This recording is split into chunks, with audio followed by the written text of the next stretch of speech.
Hello and welcome to the Tour Report from Secret Golf. It's playoff time. We are on to the first round of the FedExCup Playoffs. Now, normally we're talking about the Northern Trust at this time, but it's a new title, the FedEx St. Jude Championship. Normally we see the FedEx St. Jude Invitational as one of the WGCs played in Memphis at TPC Southward. That's where we are this week. The top 125 are going to be teeing it up, and Elk, well, this is round one of three. Yes, it is. And before the FedEx WGC, Diane, this was a regular Memphis tour event. I played in this tournament many times at Southwind. Tremendous course. We've seen almost all the greats win at this course. We've seen Greg Norman back in the day, Dustin Johnson, who's not with us. Last year, Abraham Answer, who's not with us. The tour, Diane, is kind of fractured right now. Here we are, where the FedEx building, the $700 million contract that they signed with the tour is wrapped around this course, and half the tour has gone over to live. There's more talk about other players going to live, big players, ones that are right at the top of the whole world rankings. Very much a lot of drama on the tour of this right now, Diane. I've been speaking to a lot of my friends out there, but it's our job to sift through all of this noise, Diane, and give you a couple of favorites for this week. I think when I think of the FedEx Cup, Diane, I think of who's going to win the whole thing. It's hard for me to handicap each one individually, knowing that this is basically a three-week run. We've got Scheffler up top, Cam Smith right on his heels. Who can make the jump? Who can get in the top 70? I'm thinking about who's actually going to win the whole FedEx Cup, and I'm going to make my picks accordingly. Okay, well, there's a few housekeeping things, I guess, that we should get out of the way first of all. We're recording this on Tuesday morning, and there's this impending lawsuit with Matt Jones, Taylor Gooch and Hudson Swafford, who want to be allowed to play in the FedEx Cup Playoffs, and that is going to be happening later on Tuesday afternoon. So right now, we have to think there's 122 players in the field because Daniel Berger, Tommy Fleetwood and Lanto Griffin, who are part of the 125, they're not playing this week. So if the three are allowed to play, then that would take it up to 125. Nobody knows what the outcome is going to be, but that will be, I guess, decided for this round of playoffs later this afternoon.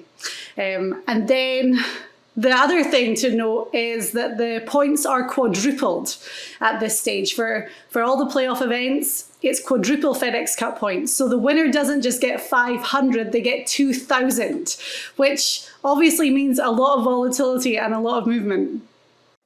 Yeah, I think it's designed that way, Diane, to pull the guys up from below if they have a great week, that they actually can win the FedEx Cup so they don't feel like they're just out there treading water while the guys up top just stay ahead.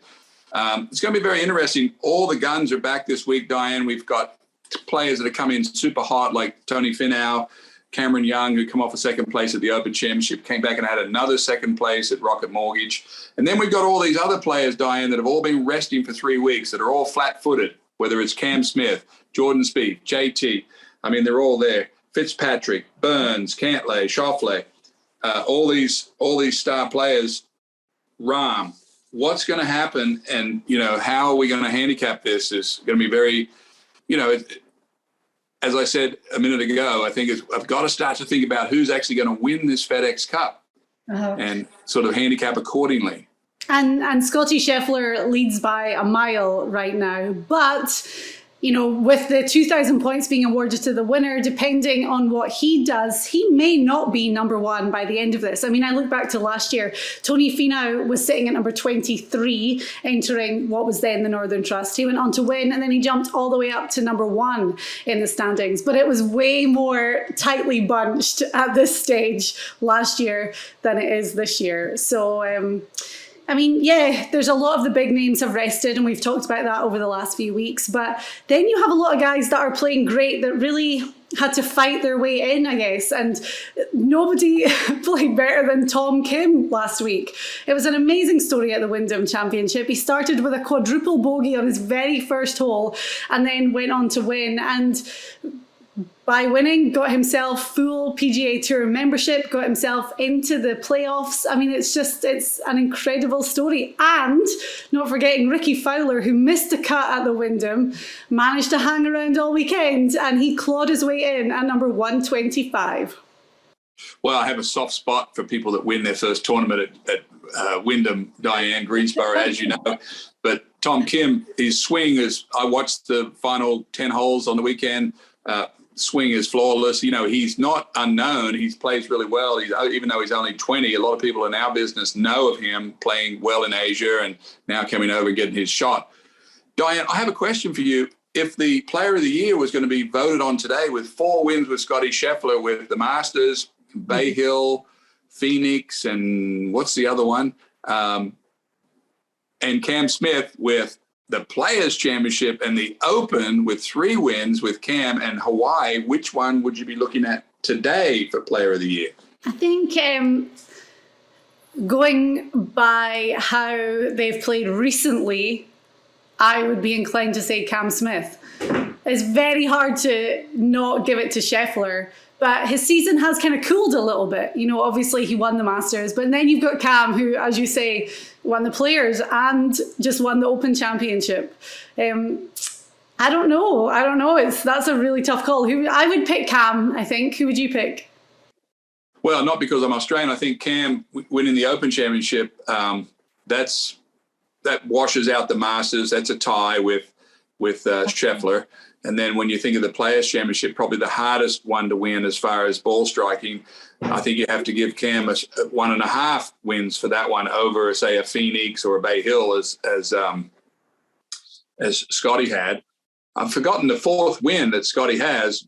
He says so many. And then, of course, the Invitational that Cam Smith won out in Hawaii, tournament winners only. So right now, Diane, I have him as barely squeaking out. If I was voting, which I would have back in the day, I would be penciling in Cam Smith as of today, starting the playoffs. The Phoenix Open, that's what Scheffler won. He won Phoenix, Bay Hill, the Masters, and the WGC. The match play. The match play. Yes. Well, that was big. That's big. Yeah. That was pretty much a tie, is what you're saying. What I'm saying. Yeah, and as I said, Scheffler sits at number 1, 3,556 points in the FedEx Cup, which let's compare that to last year. Colin Morikawa was 1 at this time, and he was on 2,170. So Scheffler, phenomenal season. Cam Smith at number 2, 2,335 FedEx Cup points as we enter these playoffs. Right, so there's a huge amount to discuss this week. As you say, we're at TPC Southward in Memphis. It's going to be a hot one. Par 70, 7,243 yards. Abraham Ancer won last year, and it was a playoff with Ancer, Hideki Matsuyama, and Sam Burns. So what do you have to do well around this course to score? Well, it's a Zoysia course, which means the ball sits up very nicely, so it's easy to pitch the ball around this course. I think you have to hit the ball well. It's got some water. You know, I'm not making too much light of this. I've seen longer hitters win this course, like Dustin Johnson, Greg Norman in the day. These guys, JT's won here. Is that right? JT has one here. Yeah, Brooks Koepka. So yeah, Brooks Koepka. So we know long hitters work. You know, that famous hole sitting behind you there.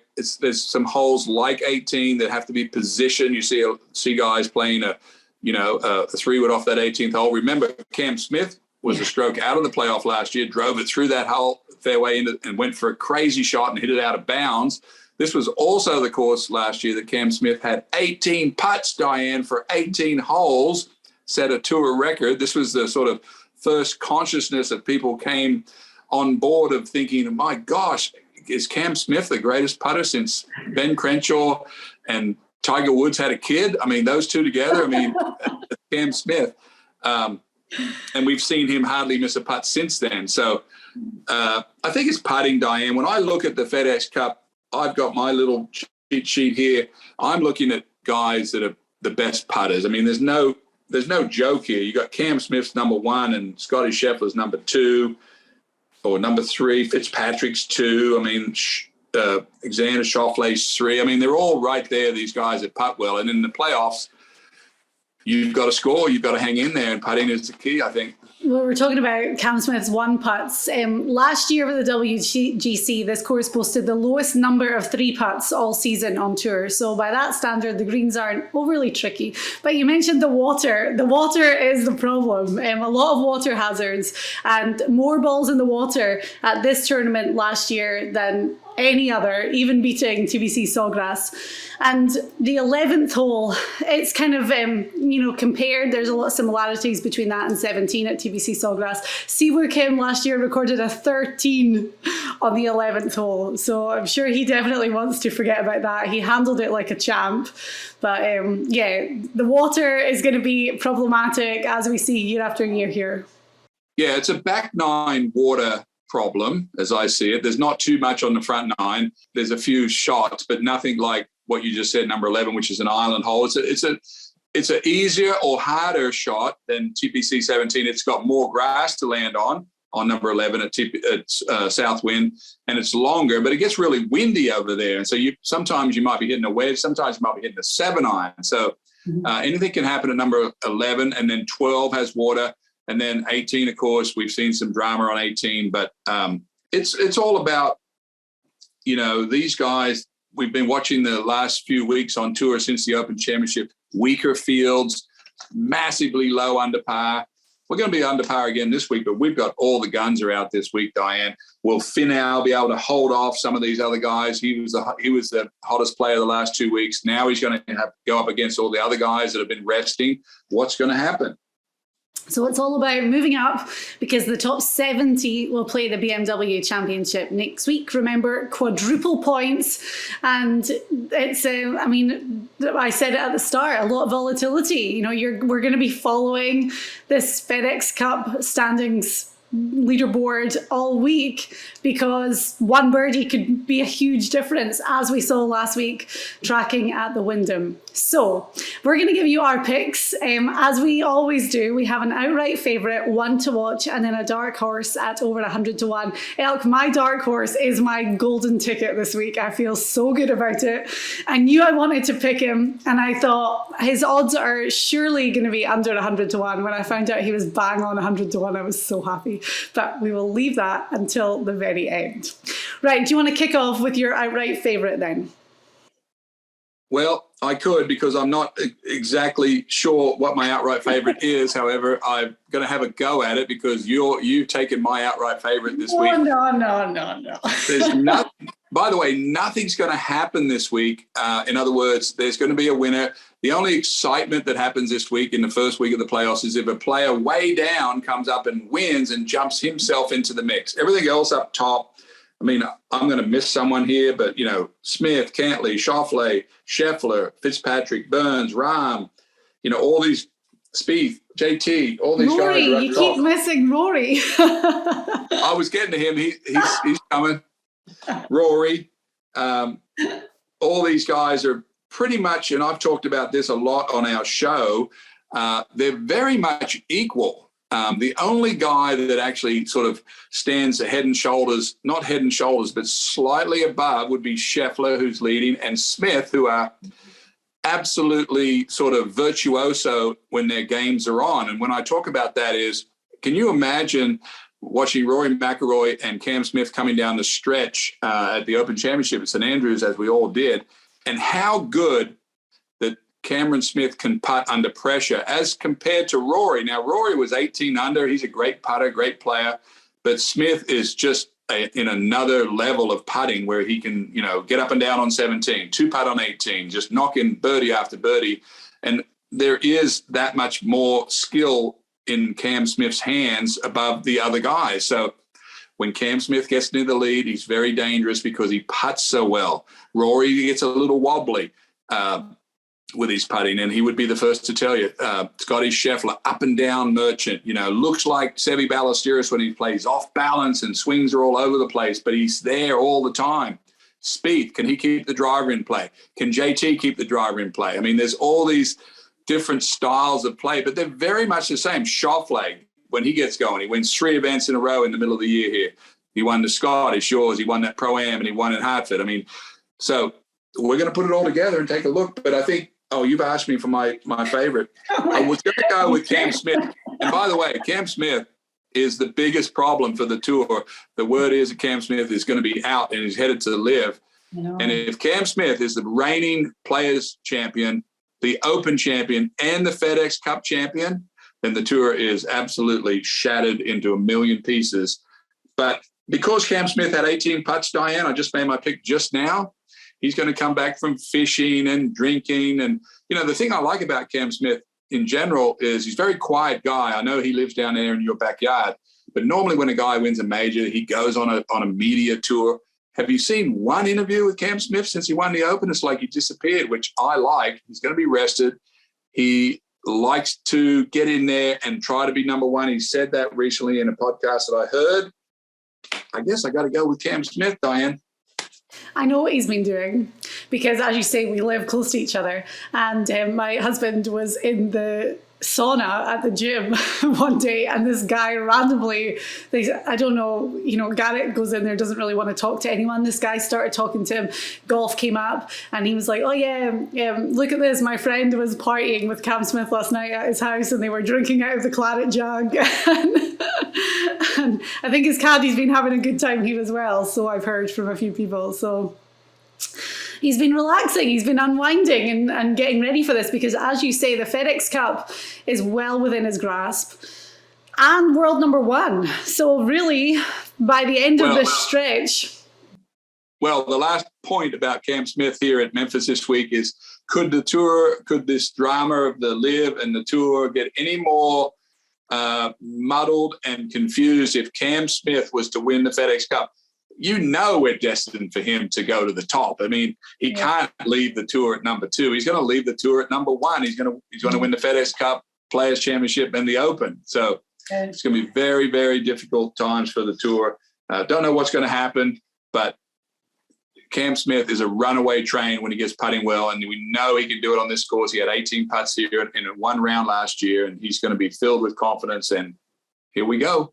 Okay, all right. Well, my outright favourite, a little bit like you, I was between a couple of names.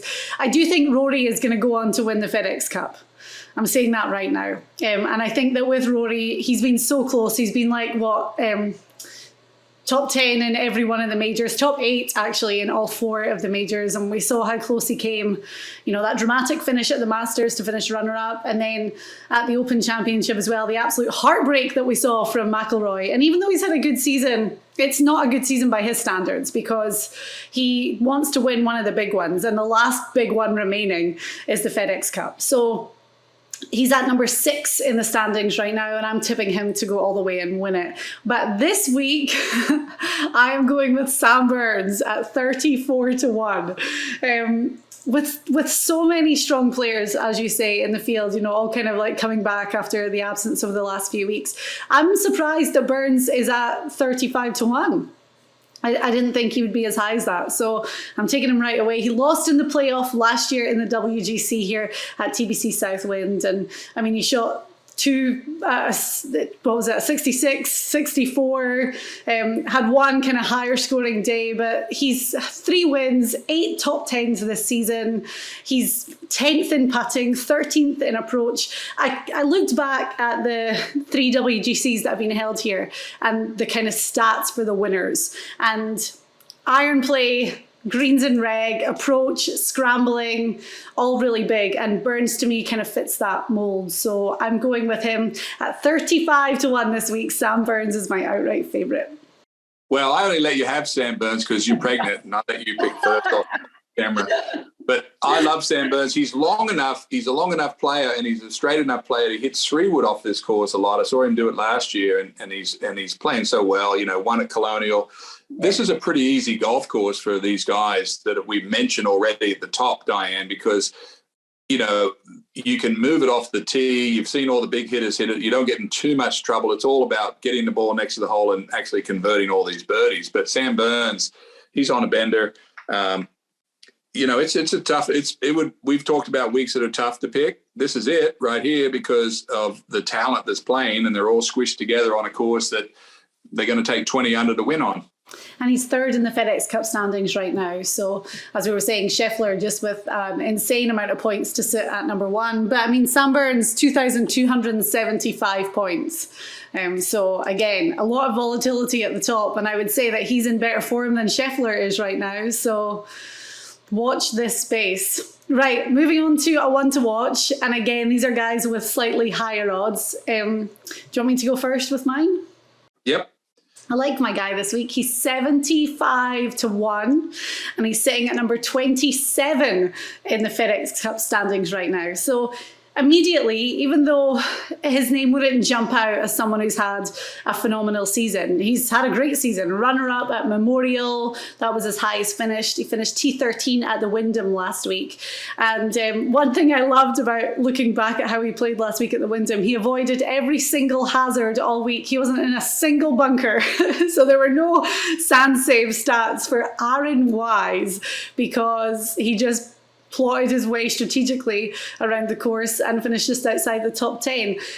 But he's such a great iron player, so solid, and I love him this week. I love him to go all the way to the Tour Championship and just to really kind of find a stride. I feel like his season, even though he's at 27, it's been kind of like really good chunks and then kind of nothing. And I think that we're starting to see this like rise from him towards the end, and I want to see him go all the way. So Aaron Wise at 75 to 1, he's my one to watch.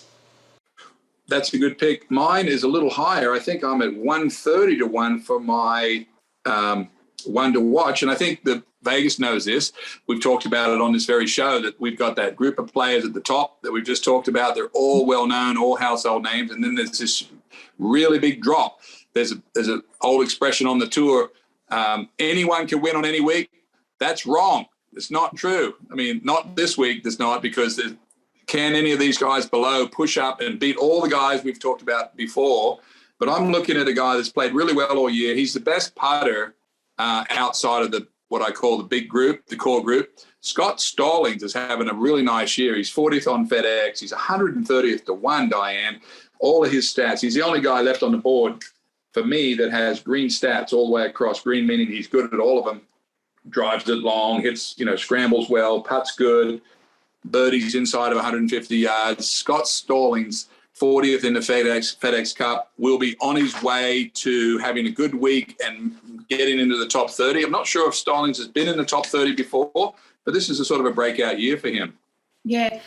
That's amazing. He's been playing great. You've picked him a few times, actually. So long may that continue for Scott Stallings. Good. Right. So I'm going with Aaron Wise. You have way higher odds with Scott Stallings. And then we'll move on to our dark horses. So the guys that are over 100 to 1, or 100 to 1 and over, I should say, because my guy is bang on the number this week. Who wants to go first? I'll go. You go? So we have 125 or 122 players playing this week, maybe 125, depending on the lawsuit this afternoon. We'll find out late today whether those 3 live players are going to be able to compete this week. They're trying to advance into the top 70. So when I start to look down the list in a dark horse, I'm looking to someone that's very sort of motivated. Ricky Fowler, 125th. He can only win this tournament and move up, or he's going to be home for the rest of the playoffs. I'm looking at the guy that's 85th on the rankings, Diane. If he has a good week this week, very, very quiet player, doesn't do much, having a good season, 85th on the season for him, but basically a top 10 putter on tour, and that's Peter Malnati.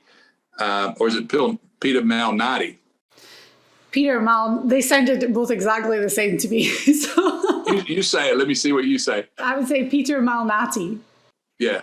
Peter Malnati is 300 to 1. Look, wow. Vegas knows this, Diane. They know that these guys cannot come up from below, so they're whacking these big odds on them. Can Peter, we'll leave his last name out of it for now, Malnati, can he putt his way into next week is the question. I don't think any of these guys can win the tournament this week, but I'm looking at guys that can get into next week, and this is a great money bet to make the cut, 300 to 1. I don't know what it would be. Maybe your friends at Pickwise could tell you what it would be for him to make the cut. But 300 to 1, Diane, that's a big number. Yeah, we can look that up for sure. That is huge. And he started off so great at the Wyndham last week. And was he leading after round one, or he was up the top of the leaderboard anyway, and then didn't follow it up so well? But that's okay. You know, he's still in there. And as you say, looking at guys that can really make a big jump up those standings. My guy, we've been on him a little bit of late, actually. And I think what makes this so impressive is he's number 60 in the FedEx Cup standings, but he missed like 4 months of the season after finishing in the tie for 13th at the Players through injury. He had like a broken rib and couldn't play. Tried to make a comeback at his National Open, the Canadian Open, and then got COVID. So it's just been a bit of a disaster. However, Taylor Pendrith, as I said, number 60 in the FedEx Cup standings. And he made his return at the Barbasol. He's played 4 times since then, and he's finished within the top 13 each time, which for a guy who missed so much of the season is just brilliant. Runner-up at the Rocket Mortgage. He's a huge hitter, but really great iron play stats as well. And I said I focused on that this week. 6th in greens in regulation for the season. And again, he's missed 4 months of the season and is sitting at number 6. So just amazing. He was 8th in scrambling last week at the Wyndham. Excellent off the tee stats. So Taylor Pendrith at 100 to 1. I was so happy to see him at those odds. Taylor Pendrith, you may, I like your pick. Taylor Pendrith may be the next sort of Will Zalatoris name that we'll start be talking about. He has those kind of stats, top 10 in driving distance. Hardly anyone knows that. Top 5 basically in greens in reg. 118th in putting, and that's probably why he's 60th on the money list, kind of like Will Zalatoris. Maybe his putting is a little weaker than the rest of his game. However, he's been proving it to himself and everyone else on tour that he's got what it takes to be where he is today. You know, that's the trick, right? When you see guys in the front of this page, when all these stats are green, you see guys like Rory that are in the top drivers, top greens and reg, but then they're also way up there in putting. Rory's not quite, but he's there, and that's the difference between the guys that we're picking to win this week and the ones that we're picking to be a dark horse. The guy that we haven't talked about when you talk about the young guys like Will and we talked about Tom Kim, obviously, but Cameron Young. I mean, we saw how great Cameron Young has played, especially in the majors this year. And he missed a cut at the US Open, but then has had how many runner-up finishes this season? It's like amazing. I think four that I've seen. Actually, 5 second-place finishes this season. Yeah. 8th in driving distance. You know, they got him as 11th in putting, Cameron Young. You know, I'll tell you how these stats sometimes become misleading. I'll give you 2 stats that Cameron Smith is number 1 in putting, and Scotty Scheffler is number 6 in putting. But let's look at scrambling. I mean, we know that Jack Nicklaus said at the Memorial who was the greatest chipper he'd ever seen, right? The answer was Cameron Smith. Cameron Smith in scrambling is 83rd, and Scotty Scheffler is 112th. So It doesn't always come out. The stats don't always come through. I mean, if I had to pick someone to pitch the ball for me, it would be one of those 2 guys. Yeah. Maybe Jordan Spieth, throw him in. Let's see where he is. Jordan Spieth's chipping. No, I haven't talked about Jordan. Jordan Spieth is 30th in pitching the ball. So it has a lot to do with one of the things, and we've talked about, and we've gotten ridiculed and yelled at by everybody in the golf community. Strokes gain does not know where you are on the green or where you miss the green. So if you miss the green in the wrong spot all the time and you can't get it up and down, then you're going to show poorly in chipping. So that's what we know. But over the course of the season, strokes gain gives a very good indication of what's going on. You talked about I do like Cameron Young, and I liked your pick, Taylor Pendrith, because the greens are flat here. We talked about Cam Smith having 18 putts on this course, Diane. Flat greens, not too much undulation. They're going to really get after this course. I mean, this is going to be a low scoring event. It's the hottest place. It's hot as Texas. Yeah. Not a big deal for these flat bellies. We call them out there nowadays, Diane. There's no one out there that are worried about the heat anymore. I know. Going back to the stats, something else that you've really kind of opened my eyes to as well is that, like, you're saying that Cam Smith is 30th in scrambling, but we know that Cam Smith hits a lot of greens. So if he's hitting a lot of greens, then he doesn't need to scramble. So that obviously is going to affect that stat too. So that's why we really dive into them, because you have to. You can't just take them at face value. And there's all these other things that you have to take into consideration too. And we'll see the scores this week go like this, meaning that the guys that are trying to get into the top 70 on the money list, guys like Ricky Fowler, who are way back there at 125th, they're going to be like a race car driver this week, Diane. They're either going to win the race or they're going to crash on turn 5. They're going to shoot a mile over and be out of it, trying to push the envelope, try to hit at every flag early in the week, see if they can get things cranked up. So you're going to see the scores go like this. But always happens for us on tour when you got to get guys to jump into a certain arena for the next week. They're going to go for it, and there's going to be some flame outs. Well, it's all or nothing, isn't it? It's like, and we know that the benefits of making it further in the playoffs, especially to the top 30, all the way to Eastlake, are huge. So that's the goal, and you really have to go for it. As you say, it's a shootout, because it's you're either going to get there or you're going to crash and burn. The interesting thing that I'm looking at this week, I know we've got our picks, Sam Burns, Cam Smith, are both coming into this event flat-footed, meaning that they haven't been playing. They've been working on the games at home. It's going to be interesting to see if a guy like Tony Finau or Cameron Young can get out to a hot start with their 2 wins and all their runner-ups lately, get off to a 6, 7, 8 under, and get some distance between these other guys. We know they're coming. We know Jordan Spieth, Cam Smith, they're coming as the week goes along. It's whether or not some of these hot guys can get out of the gate and create some gap to hold these guys off, because they're coming. Yeah, for sure. Right, okay, well, that was great. That's our tour report for the FedEx St. Jude Championship. Next week, BMW Championship. Top 70 will make it there before the Tour Championship at Eastlake with the top 30. It's all to play for. There's going to be a lot of movement, and we're excited to see what's going to happen this week in Memphis.